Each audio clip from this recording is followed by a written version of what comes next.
বাংলাদেশের ভাগ্য আকাশে শনির দশা ঘুরতেছে, শনির দশা।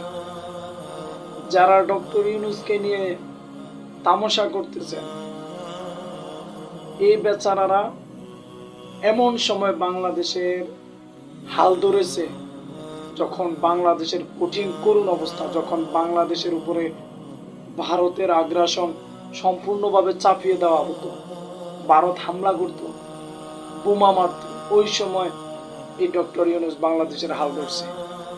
এই বেচারা আসার পর থেকে না হলেও 1000 আন্দোলন করছে, অথচ হাসিনার আমলে 10টা আন্দোলন কেউ করতে পারে না, একটা টাক সরাইতে পারে না কেউ।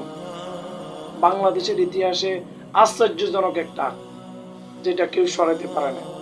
হাজার হাজার মানুষ মিলে একটা টাক, বালুর টাক সরাইতে পারে না।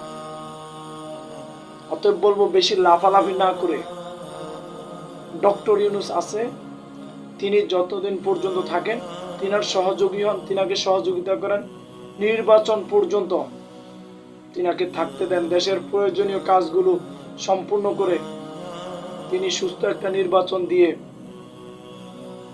বিদায় নেবেন। তিনি আমাদের শ্রদ্ধার মানুষ, শ্রদ্ধার সাথে তিনি আছেন এবং ভবিষ্যতে তিনি শ্রদ্ধার সাথে থাকার চেষ্টা করবেন। অতএব তিনাকে নিয়ে বেশি লাফালাফি করবেন না, বাড়াবাড়ি করবেন না। শরম, এদের শরম বলতে কিছুই নেই। এদেরকে বলবো শুধরে যান, নাহলে দেশের জনগণ আপনাদেরকে শুধরাই দেবে। কথাগুলো